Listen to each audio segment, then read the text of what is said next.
All right, guys, we have now reached what we like to call the hair dryer portion of being a desert gardener. It was 116 degrees, and Arizona had the audacity to be windy.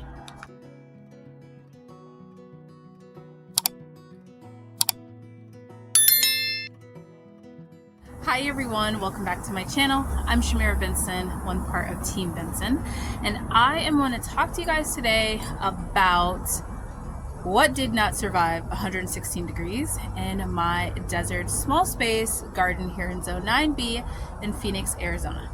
So I talk about a lot of what goes right in my desert garden and what I'm able to grow in the hot heat.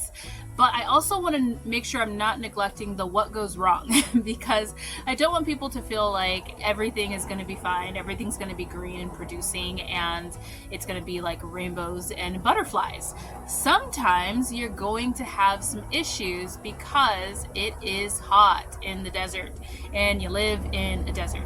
Right now, I'm late to watering because it was 116 degrees yesterday. So super, super hot. And the crazy part is that that's just Arizona like preheating. It's like when you have an oven and you turn it on to preheat to that 350 degrees. That's what is starting to happen right now in Arizona. So we need to slowly start preparing ourselves mentally for that because the nights are still cool, and they're cooler than what they normally are, where they have been for the past couple of years. So the nights are still in like the 80s and the 70s. Yeah, 80s and 70s. But there is going to come a time in August where it is 103 degrees at midnight and 1 a.m. And then it's going to be 118 degrees during the day. And you're never going to get below that. And you're not going to want to garden. So we're going to mentally prepare ourselves that. And I'm going to talk to you guys about what went wrong. So these are some expectations that I have in my garden during this time, because I know that during certain times, my garden is not going to want to grow certain things, or different things are not going to produce as well, or they're going to have issues. Now there's tons of things that I can use, like the shade cloth, planting the right crops, like my Armenian cucumber that is heavily producing right now, even though it's really hot. The shade cloth is protecting the peppers, but then there's some things that just won't be protected, like my corn that is looking half dead. My beans are not too happy right now, and then there's just some things that are even underneath the shade cloth that are still getting burned because it's still pretty hot. So let's take a little walk around my garden, and I'm going to show you guys some of the things that went wrong that you can probably expect to go wrong. And I won't say that it went wrong because it's already at the end of its life, but there's also some things that I was hoping would be a certain size at this time, but they're not. So I'm going to show you what we lost in the garden, and then we're going to come back and talk about what we're going to be planning for. So guys, I also want to give a big Shabbat Shalom to everybody that celebrates. And if you are lighting candles today, make sure you light candles, a special one for all of those that cannot, because right now things are a little crazy, and we want to make sure that we are still being able to be one within ourselves, but then also provide that extra prayer for our community. Okay. So I expected my corn to be a little bit crispy at this time. It's not super, super crispy, but I expected it to start getting some crisp to it. Now, I was hoping that my corns would have developed a little bit more, but they did not. But we still have some corn in there. So I will be going through and taking off all the corn, but I'll be leaving the stalks and the leaves just because they're going to provide a little bit more shade for hopefully the beans that are underneath it. Now, there is going to come a point in time to where it's just not going to survive anything, and that's okay because it's hot. Like these Kentucky Wonders. The Kentucky Wonders are not meant to grow in 116 degrees. They just don't love that. They don't love that. Even though those Kentucky Wonders are fine. Not sure what the difference is, but these ones and those ones just totally, like those little ones, just totally hated everything. But those I expected to be gone. What I was hoping would have grown a little bit more was my squash.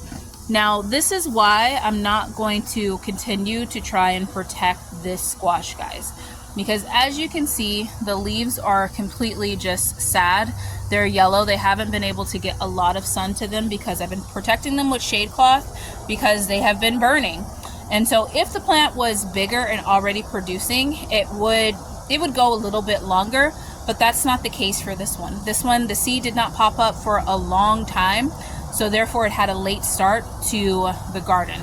And so it's probably not going to produce, so there isn't really like a point in me trying to continue to grow it. I think one of the hardest parts at this time in your gardening experience as a desert gardener is just saying goodbye to the plants. But you don't want to waste a bunch of water, and there's no point in wasting a bunch of water on that plant when I know it's not going to survive. And what I can grow and get ready to start growing are pumpkins. And if I want to have pumpkins by like Halloween time, you need to plant them by, I think it's July 15th. I think it's July 15th. So I can start clearing out this area because things like the celery, they're done. The black-eyed peas, they're actually produced and they have dried out. So now I can start collecting black-eyed peas. And for the little ones that I have, because I should have planted way more of these. But all of that's done, and those peas are going to provide that nitrogen back into the soil. I can put a layer of compost on it, let those roots kind of compost from the corn and all those other things, and get that area ready to put in a pumpkin. Now the question is, why did these peppers look like this, but those peppers back here look like this? And the answer is not shade cloth, because they both had shade cloth over them, and these peppers also had this umbrella.